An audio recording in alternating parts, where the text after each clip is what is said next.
kumusta po kayo? Welcome sa Musika Ride sa Kwentong Musikero.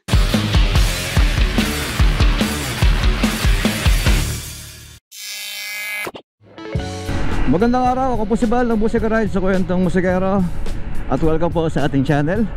At ngayong araw ay magpapa-change oil ako. Ito yung ating kauna-unahang change oil dito sa ating ADB 160. Actually medyo sobra na to sa 500. Ang unang plano ko is 400 lang sana. Pero nung naibiyahe natin nung nakaraan ay yun, sumobra tayo. Umabot na tayo ngayon ng 700 dito sa ating Odo. Pero okay lang yan. March 1 nung nakuha ko itong motor na to. At mula noon kinuha ko siya, hindi pa siya nagamit ng 2 buwan dahil nga walang papel. So nung lumabas yung papel ko, ayun na, doon na ako nag-start na magbabiyahe. Inuna natin yung pagkakabless sa kanya sa Bulacan. Sa Marilao lang naman yon. Then after noon, nag-Laguna Loop na ako dahil gusto ko nga talaga makuha yung first 500 para matest na rin tong motor. Kaya ginawa ko yung first long ride natin, yung Laguna Loop. Then sumunod naman noon, nag-DRT ako dahil kulang kapos pa yung yung milyahe nung nag-Laguna Loop ako. So para madagdagan, masaktong 500, ginawa natin yung DRT na ride. So sa lahat ng mga hindi pa nakakapanood ng ating mga ginawang ride na yon, nandiyan yung video sa taas. Ito, nasa taas yung link. Click nyo lang yung link na yan para makita nyo yung ginawa nating ride. At kaya ngayon umabot na siya ng 700. Hindi ko lang talaga nadala sa casa agad dahil medyo na busy, may mga ginagawa tayo. Kaya ang punta natin ngayon ay sa may Retiro, malapit sa Banawe. Doon yung ating kinuhanan nitong motor, yung Honda Prestige. Malapit lang naman. Medyo overdue na itong ating motor dahil recommended naman ng casa is first 500 para i-change oil yung motor. Kaya nga lang yun. Then yung ating susunod na change oil is 1,000. So malapit na yan. Mga ilang ikot na lang din yan. So change oil ulit after nun nung 1,000 natin. Then pagkakataon na rin din siguro ito para maikwento ko naman sa inyo yung experience ko dito sa ating Honda ADB 160. So far sa experience ko sa kanya sa mga long ride na ginawa natin, okay naman siya. Yung makina niya napaka-smooth. Then pinaka nagustuhan ko talaga is yung handling. Yun yung number 1 para sa akin. Talagang hindi nakakapagod na imaneho kahit na malayo. Yung Laguna Loop na yun, wala talaga akong matagal na hinto nun. Halos dire-diretso yung ating biyahe nun. Huminto lang ako nun para kumain. Medyo mag-picture doon sa may mga nadadaanan akong ibang lugar. Pero hindi ganun katagal kasi ayoko rin namang gabihin. So halos tuloy-tuloy yung biyahe na yun, yung ating ginawa na Laguna Loop. Doon naman sa DRT, ganun din halos. Mahaba-haba rin yung tinakbo natin doon. At ang ganda rin ng experience, lalo doon sa mga lugar na nadaanan ko doon sa DRT at sa Laguna. Ang ganda ng mga experience na nakuha natin doon. Pagdating naman sa suspension, itong ating ADB 160, para sa akin saktong-sakto lang siya. Yung rebound niya ayos na ayos, yung play niya ayos din. Hindi siya masakit sa katawan kahit na idaan mo siya sa mga hindi pantay-pantay na daan. May mga nadaanan ako sa sa DRT at sa Laguna na medyo hindi magandang kalsada, pero okay naman. Hindi naman sumakit yung katawan ko. Hindi mo ramdam yung tagtag. Kumbaga, kahit na madaan ka sa mga hindi maayos na kalsada, hindi pantay-pantay, okay na okay siya. Pagdating naman doon sa bilis ng ating motor, mabilis siya kung mabilis. Kaya lang hindi ko talaga maibigay lang yung yung bilis na kaya niya. Siguro dahil ako na rin, hindi naman ako ganun mabilis magpatakbo. Pero nung sa Laguna at sa DRT, nakapag-try tayo makapag 100 plus. Siguro yung sa Laguna ko, meron doon na open road, nakapag-try ako na umabot ako ng 110. Tapos yun na, okay na yun. Sold na ako doon, hindi ko na inulit. Pero marami pa siyang ibibigay kung tutuusin. Kaya lang syempre depende rin sa driver kung gaano kaingat mag motor. Kung talagang mabilis ka magpatakbo, makukuha mo yung top speed na hinahanap mo. Pero ako naman hindi ko naman hinahabol yung top speed dito Sa akin, tumakbo lang siya ng maganda, na smooth. Para sa akin, okay na yun. Pagdating naman sa vibration ng motor, para sa akin okay lang din naman. May vibration siya syempre dahil single cylinder to. Normal naman sa mga single cylinder yung vibration. Pero iba kasi nagreklamo na masyado ma-vibrate. Tapos sa akin naman hindi naman, okay naman. Lalo kapag nananakbo ka lang ganito, mga nasa 60 ka, wala ka na mararamdaman na vibration. Smooth na yung pakaramdam mo.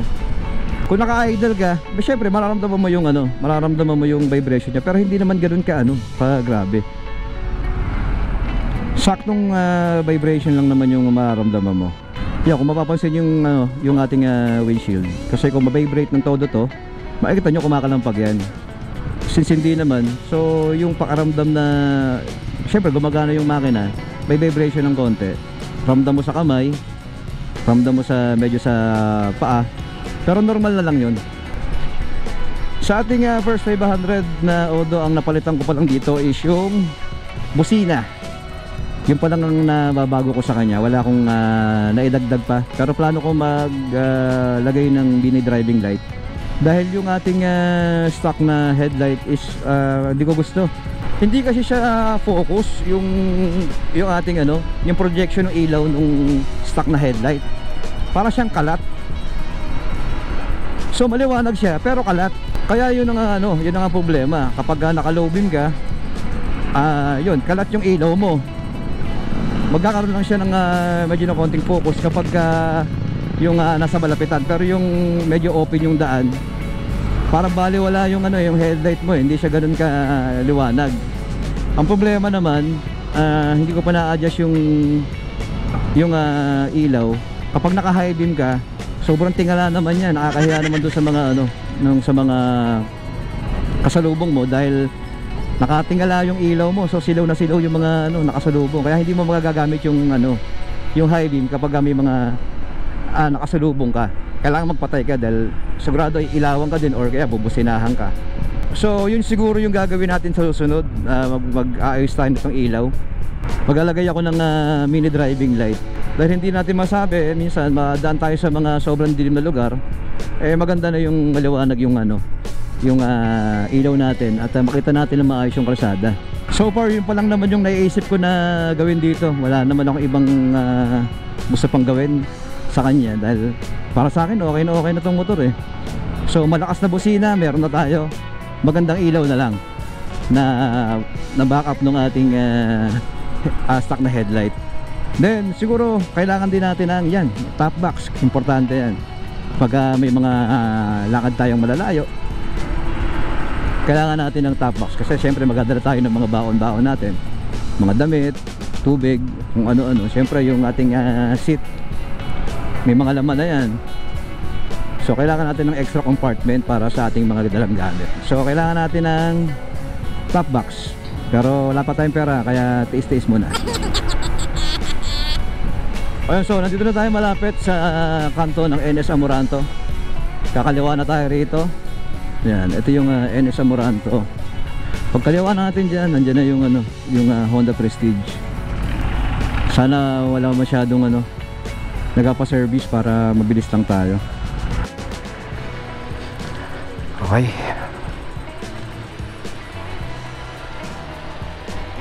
What's up?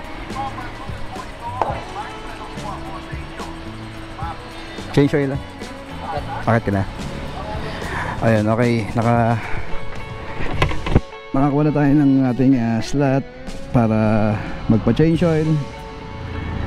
Ayun, papalit na natin itong ating motor.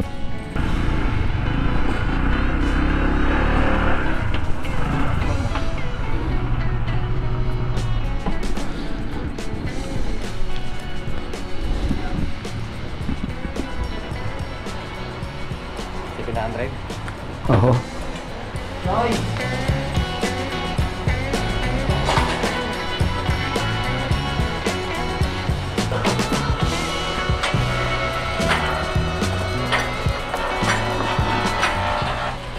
Yan, so ito na. Nakaangat na yung ating motor. Ito yung ating unang change oil.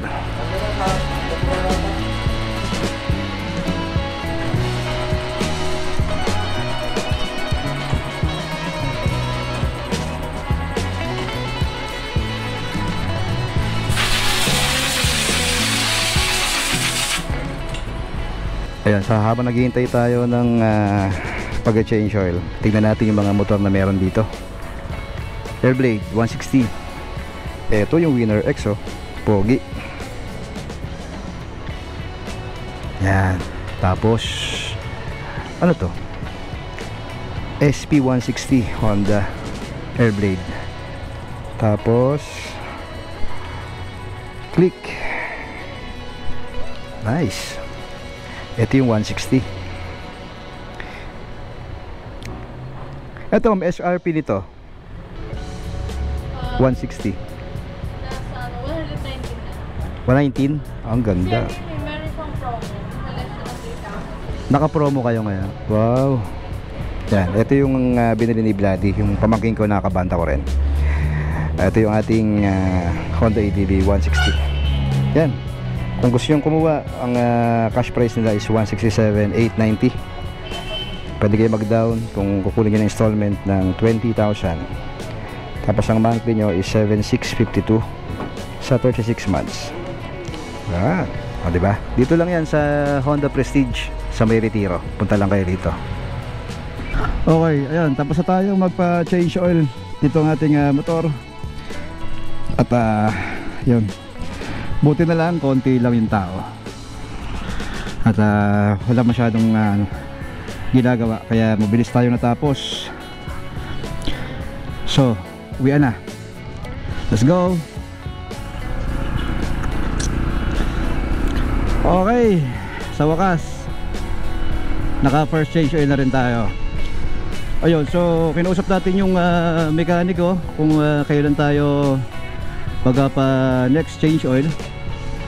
At base nga dun sa kwenta niya, dahil nga hindi naman nasaktong 500 yung ating unang change oil, so mag-a-adjust tayo. So sabi niya pwede na raw ako magpa change oil kahit sa 2,000 odo, tsaka ako na lang ibalik para i-change oil. Dahil pumalo na nga tayo ng 720 ngayong ating first change oil. So mahaba-haba pa yon. Then sa susunod na change oil natin, syempre magpapalagay na rin tayo ng magpapalit tayo ng gear oil para sabay na. Ayun, para bagong engine oil, then bagong gear oil din. Yan lang naman talaga ang kailangang alagaan natin sa kahit anong klaseng sasakyan. Langis lang talaga. Yan ang bumubuhay sa makina. Kailangan talaga maayos lang yung langis natin para tumagal yung ating mga makina. Okay, at ayan muna yung ating update para sa ating ADV 160. Natapos na natin yung ating unang change oil. At abangan nyo yung ating mga susunod na magiging biyahe. Siguro susubukan ko naman bumiyahe ng may mga kasama. Nag-aaya kasi yung mga tropa natin na sumama sa kanila. So bakit try ko din. At abangan nyo rin yung ating mga susunod na update at mga gagawing upgrade para dito sa ating Honda ADV 160. Muli ako po si Bal ng Music Ride sa Kwentong Musikero. Maraming salamat po sa inyong panonood. Salamat!